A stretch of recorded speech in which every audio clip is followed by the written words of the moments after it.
I knew the HOA president, Cynthia Wallace, was trouble the first time I met her. She strutted up my driveway in her pastel-colored blouse, clipboard in hand, and gave me a once-over like she was appraising livestock. "You must be Richard Barnes," she said, her lips pursed as if my very existence offended her. "That's me," I said, leaning against my truck. She pointed her pen at the large red barn in my backyard. "That structure is in violation of HOA Code 11.3. Detached buildings must be neutral in color and no taller than 15 feet. Yours is 16 feet," and she flipped through her papers, read, "That won't do."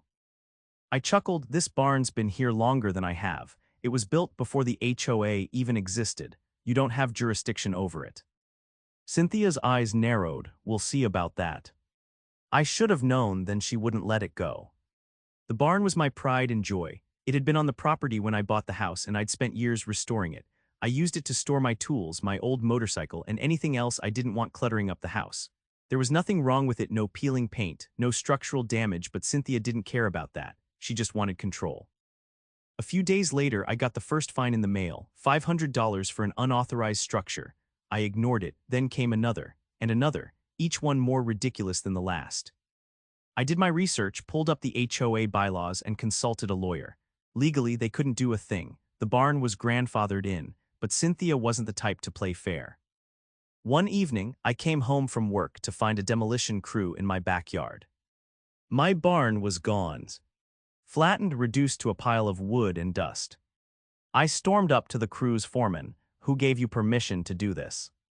He handed me a signed order. Cynthia Wallace's name was scrawled at the bottom. A slow, burning rage settled in my chest. She thought she could destroy my property and get away with it. She had no idea who she was messing with. The moment I saw my barn reduced to rubble, a cold, calculated fury settled over me. Cynthia had gone too far. This wasn't just an overreach of HOA authority, it was outright destruction of private property. I forced myself to step back and think. My first instinct was to march straight to her house and demand an explanation, but I knew that wouldn't get me anywhere. Cynthia thrived on confrontation when she had the upper hand. No, I needed something bigger, something that would make her regret ever stepping onto my property. I spent the next few hours collecting every piece of evidence I had. I pulled up the signed demolition order, cross-referenced it with the county permits, and just as I suspected, there was no legal authorization for the teardown. Cynthia had acted entirely on her own. That was my openings. The next morning, I called my lawyer. He nearly choked on his coffee when I explained what had happened. "She ordered a demolition on private property without legal authorization?" he asked, his disbelief evident. "Richard, this is a lawsuit waiting to happen." "Exactly," I said, "but I don't just want a lawsuit, I want her to pay publicly." We worked fast. I filed a police report for destruction of property, submitted a formal complaint to the county zoning office, and drafted a lawsuit for damages. But that was just the legal side of things. I had something else in mind for Cynthia, a little taste of her own medicine. Cynthia's house was pristine, just like she was: beige walls, white trim, a picture-perfect symbol of the control she exerted over the neighborhood. It was also, conveniently, under contract for sale. I had overheard her bragging about how she was moving to a more exclusive community soon. She wanted to sell her home quickly, and that gave me the perfect leverage. I hired a painting crew under an anonymous name and paid them handsomely to work overnight. When the sun rose the next morning, Cynthia's house was no longer beige. It was bubblegum pink, complete with bright purple shutters. By noon, the entire neighborhood was buzzing. People stopped on their morning walks to gawk, whispering to each other behind their hands. Cynthia stormed outside in her robe, her face a shade darker than the paint now covering her home. I stood across the street, arms crossed, watching her meltdown unfold. She spun, searching for someone to blame, and her eyes locked onto me. "You did this," she shrieked, storming over. "Prove it," I said, keeping my voice even. Her hands clenched into fists at her sides. "This is vandalism." So was tearing down my barn. I pulled out a folder and handed it to her. "Unlike you, though, I have legal documents to back up my claims. That's a copy of the lawsuit I just filed against you, along with a police report for destruction of property." She flipped through the pages, her face growing paler by the second. She started, but I cut her off. "I suggest you start looking for a lawyer. Oh, and you might want to check the HOA bylaws. Turns out, repainting a home requires approval from the board. You wouldn't want to be in violation now, would you?" Her mouth opened and closed, but no words came out. I turned and walked away, leaving her standing on her now infamous pink lawn. By the end of the week, the HOA board held an emergency meeting. Residents, fed up with Cynthia's antics, voted her out as president. My lawsuit moved forward, and the county zoning office launched an investigation into her unauthorized actions. A month later, she sold her house at a loss, unable to find a buyer willing to overlook the garish color scheme. As for me, I rebuilt my barn this time 2 feet taller. And this time, no one dared to touch it. Cynthia's downfall had been swift, but I wasn't done yet. The lawsuit was grinding through the legal system, and while she had been removed from the HOA board, the mess she left behind was still lingering. The other board members had been complicit in her antics, either through direct approval or by turning a blind eye. If I wanted real change, I had to finish what I started. The first step was exposing everything. Cynthia had been running things like her own personal kingdom, but kingdoms left paper trails. I started digging through public records, tracking every fine she had issued and every expenditure the HOA had made under her leadership. What I found was worse than I expected. There were inflated landscaping costs paid to a company owned by her nephew, arbitrary fines aimed at homeowners she personally disliked, and even a suspicious legal consultation fee paid to a firm that didn't seem to exist. She had been siphoning money from the HOA, using it to fund her lifestyle while pretending to enforce neighborhood standards. I compiled everything into a thick folder and brought it straight to the county attorney's office. They had already been alerted to her unauthorized demolition of my barn, but now they had something even stronger: financial misconduct. The real fun, however, came at the next HOA meeting. The board had scheduled an emergency gathering to discuss new leadership after Cynthia's departure, but they had no idea what was coming. The community hall was packed, homeowners eager to see what would happen next. I waited until the discussion turned to appointing a new president before I stood up. Before we decide on leadership, I think the neighborhood deserves to know what's been going on behind the scenes. I walked to the front and placed the folder on the table. The board members exchanged wary glances, but I wasn't giving them time to weasel out of it. Under Cynthia's reign, thousands of dollars were funneled into personal projects, fake expenses, and fines that had no legal basis. She didn't just abuse her power, she stole from all of us. A murmur spread through the crowd. Some residents leaned in, flipping through the documents I had placed on the table. Others turned to the board, demanding answers. One of the board members, a wiry man named Greg, cleared his throat. "These are serious accusations. We should take time to review." I cut him off. "The county attorney already has copies. They're investigating, but we don't need to wait for them to tell us what we already know. Every homeowner here has felt the effects of this corruption, whether it was through bogus fines or unnecessary HOA fees." An older woman near the front stood up. "My husband and I were fined for having a garden gnome. Cynthia said it was a visual nuisance. We paid because we didn't want trouble, but now I see we were just lining her pockets." Another man raised his hand. "She tried to force me to repaint my house last year because she didn't like the shade of blue I used, said it disrupted neighborhood harmony. But now we find out she was stealing from us the whole time." The anger in the room was growing, and the board members were visibly sweating. They had no defense. They had either been in on it or too cowardly to stand up to Cynthia while she was in charge. Greg tried to regain control. "We should move forward with electing a new president." A voice from the back interrupted. "I nominate Richard." I turned, surprised to see my neighbor, Tom, standing with his arms crossed. "He's the only one who had the guts to stand up to Cynthia. He exposed the corruption. I say we let him clean up this mess." A chorus of agreement followed. People were nodding, murmuring in approval. The board members looked at each other, realizing they had no way out. Greg sighed, "All in favor." Nearly every hand in the room shot up. And just like that, I was in charge. But I wasn't interested in being another dictator. My first act as HOA president was simple: repeal the nonsense regulations, lower the fees, and ensure that no one in the neighborhood would ever have to deal with another Cynthia again. That night, as I sat on my porch, watching the sunset over my newly rebuilt barn, I felt an unfamiliar sense of satisfaction. Cynthia had thought she could bulldoze over me literally, but all she had done was dig her own grave. She had messed with the wrong person. Taking over the HOA wasn't about power for me, it was about setting things right. The damage Cynthia had done wasn't just about the destroyed barn or the stolen money. It was about the fear she had instilled in the neighborhood, turning homeowners into nervous rule followers too scared to challenge her. I wasn't going to be another dictator. My first order of business was to clean house. The remaining board members were still clinging to their positions, hoping to weather the storm. That wasn't going to happen. I called for a full neighborhood vote to replace them. The turnout was the largest in HOA history, and by the end of the night, every one of Cynthia's allies had been voted out. The new board consisted of people who actually cared about the neighborhood, not just about controlling it.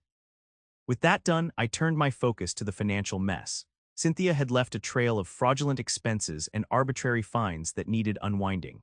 Homeowners who had been unfairly fined under her rule were refunded, and the inflated fees she had implemented were slashed. But there was still one thing left to deal with: the lawsuit. Cynthia had been avoiding my lawyer's calls, but she couldn't dodge the process server forever. Eventually, she was served at her new rental home across town. She tried to get the case dismissed, claiming she had been acting within her authority, but the county attorney's investigation had already uncovered enough to destroy that defense. She had approved a demolition order without proper authorization. She had ignored permits, legal protections, and the fact that my barn had been grandfathered in. Now, she was facing both a civil lawsuit from me and potential criminal charges for financial misconduct. When the court date arrived, she showed up looking far less confident than she had in the past. Gone was the pristine, pastel-colored wardrobe. She was dressed in a dull gray blazer, her hair pulled back tightly, as if she was trying to make herself as small as possible. She tried to argue that she had the authority to enforce HOA regulations, but the judge wasn't interested in that. The HOA's own bylaws proved she had no right to order a demolition without proper approval. And when my lawyer presented the evidence of her financial misdeeds, her own attorney looked like he wanted to sink into the floor. The ruling came swiftly. She was found liable for the destruction of my barn and ordered to pay for the full cost of rebuilding, plus damages. On top of that, she was facing additional legal trouble for the fraudulent financial dealings. It was over. The neighborhood changed after that. Without Cynthia's oppressive rule, people started reclaiming their homes. The ridiculous fines and arbitrary regulations were gone, and homeowners felt free to make their properties their own again. Gardens flourished, kids played in yards without fear of complaints, and the neighborhood actually felt like a community again. As for me, I rebuilt my barn just the way I wanted it: sturdier, taller, and with a fresh coat of red paint that stood out proudly. I had one not just for myself, but for everyone Cynthia had tried to control. She had thought she could bulldoze over me, but in the end, she was the one left in ruins. With Cynthia out of the picture and the lawsuit settled, I should have been able to move on. The neighborhood had changed for the better, and the new HOA board was doing its job the way it was supposed to. But something still nagged at me. The damage Cynthia had done wasn't just financial or structural. She had created an atmosphere of fear that didn't disappear overnight. People were still hesitant to make changes to their homes, still wary of stepping out of line. Even though Cynthia was gone, her influence lingered like a bad stain. I had taken her down, but I hadn't erased what she did. That meant my work wasn't finished. One evening, I sat on my porch watching the sun dip below the rooftops when my neighbor, Tom, wandered over with a beer in hand. He plopped down on the chair next to mine, glancing at the newly rebuilt barn. "Looks good," he said. I nodded. "Feels good to have it back." Tom leaned forward, resting his elbows on his knees. "You know, a bunch of us have been talking. Now that things have settled, maybe it's time we do something to really wipe the slate clean." I raised an eyebrow. "Like what?" He took a sip of his beer, then gestured toward the neighborhood. "This place used to be more relaxed. Before Cynthia took over, people actually liked living here. We had block parties, cookouts, all that. But under her rule, everything turned cold. People stopped talking to each other, stopped trusting each other. It's like she poisoned the well." I leaned back, considering his words. He wasn't wrong. Cynthia had turned the HOA into a weapon, and even though she was gone, the scars remained. Tom continued, "Some of us were thinking we should throw a neighborhood event, something big, a way to bring people together again, show them things are different now." It wasn't a bad idea. If the goal was to erase Cynthia's influence, then reminding people what the neighborhood used to be was the perfect way to do it. A few days later, we held a community meeting to pitch the idea. The turnout was impressive, more than I had expected. People were eager for change, even if they were still cautious. Tom stood up first, addressing the group.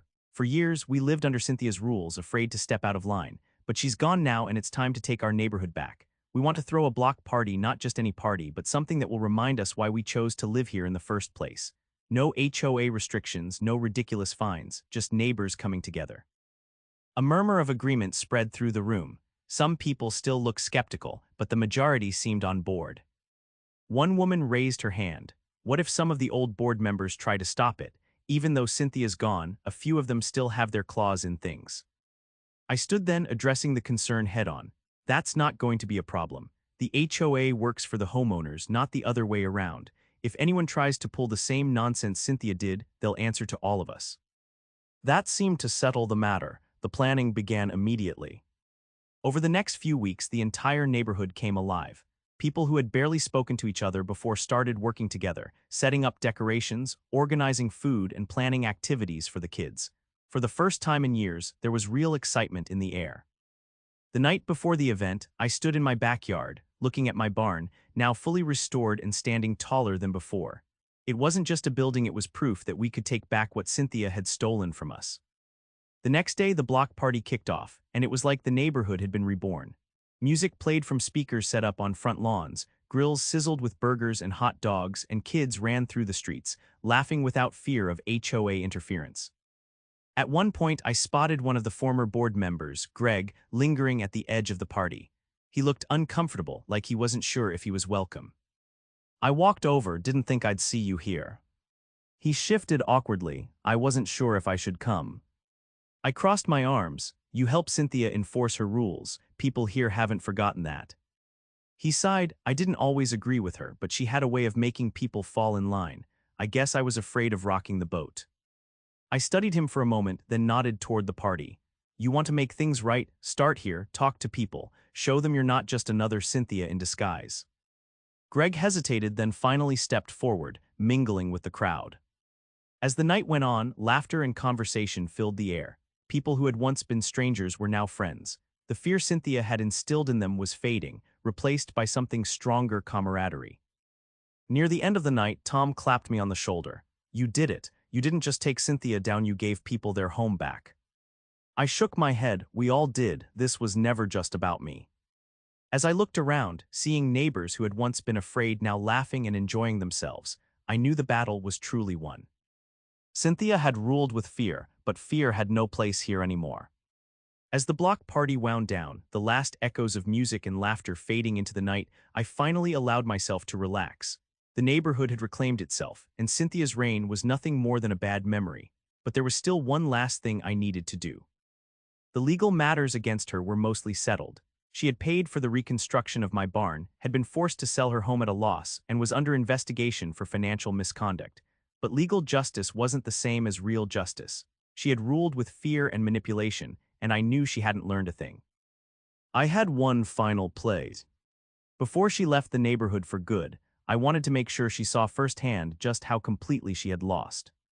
A few days after the party, I heard from Tom that Cynthia was scheduled to pick up some of her remaining belongings from the house she had sold. The new owners hadn't moved in yet, and she had arranged for a moving company to collect the last of her things. I made sure I was outside when she arrived. She stepped out of a rental car, wearing oversized sunglasses and a sour expression. Gone was the confident, polished HOA president who had strutted through the neighborhood as if she owned it. Now, she was just another disgraced former resident, trying to slink away without causing a scene. I didn't give her that luxury. She barely made it 2 steps before I called out to her. Leaving so soon? She stiffened, adjusting her sunglasses, as if they could shield her from the reality of her situation. I have nothing to say to you, she said, her voice clipped. That's fine, I said, because I have something to say to you. Her jaw tightened, but she didn't walk away. You spent years controlling people, making them afraid to live in their own homes. You stole from them, tore down what wasn't yours, and thought you'd never face any consequences. But look around, Cynthia. This neighborhood moved on without you. Better than that, it thrived once you were gone. She scoffed, but there was no real fire behind it. You think you're some kind of hero. I think I did what needed to be done, I said. And now you're just another bad memory. The HOA is in good hands, the neighborhood is better than ever, and you're stuck running from the mess you made. She crossed her arms, trying to maintain some semblance of control. I'll be fine, I have connections. You think this little setback means anything? I chuckled. I don't care where you end up, Cynthia. But wherever it is, I hope you remember this. You tried to break this neighborhood, and all you did was make it stronger. For the first time, I saw it, the realization sinking in. She hadn't just lost her position or her house. She had lost control, lost the grip she had spent years tightening, and there wasn't a single person left who would defend her. She turned without another word and walked back to her car. As she drove away, I felt no anger, no lingering bitterness, just satisfaction. The war was over. A few weeks later, the final traces of Cynthia's rule were erased. The HOA functioned the way it was supposed to: transparent, fair, and focused on maintaining the community, not controlling it. The ridiculous fines and arbitrary rules were gone, replaced with policies that actually made sense. And best of all, the fear was gone. Neighbors who had once kept to themselves out of fear of retaliation now spoke freely. Block parties became a regular thing. People decorated their homes however they wanted. No one had to worry about baseless fines, harassment, or shady financial dealings. As for me, I stepped down as HOA president once the new board was fully in place. I had never wanted the job, only the chance to fix what had been broken. Now, with the right people in charge, I could finally enjoy my home the way I had always intended. One evening, as I sat in my backyard, the newly rebuilt barn standing proudly behind me, Tom walked over with a couple of cold beers. "You did it," he said, handing me one. I took a sip, nodding. "We all did." He chuckled. "Yeah, but you were the one crazy enough to take Cynthia head on. Not sure anyone else would have had the guts to go toe-to-toe with her." I leaned back in my chair, watching the sun dip below the horizon. She thought she could do whatever she wanted, that people would always be too afraid to fight back. She was wrong. Tom raised his beer, to a neighborhood finally free of Cynthia Wallace. I clinked my bottle against his. The battle was over. The neighborhood was ours again.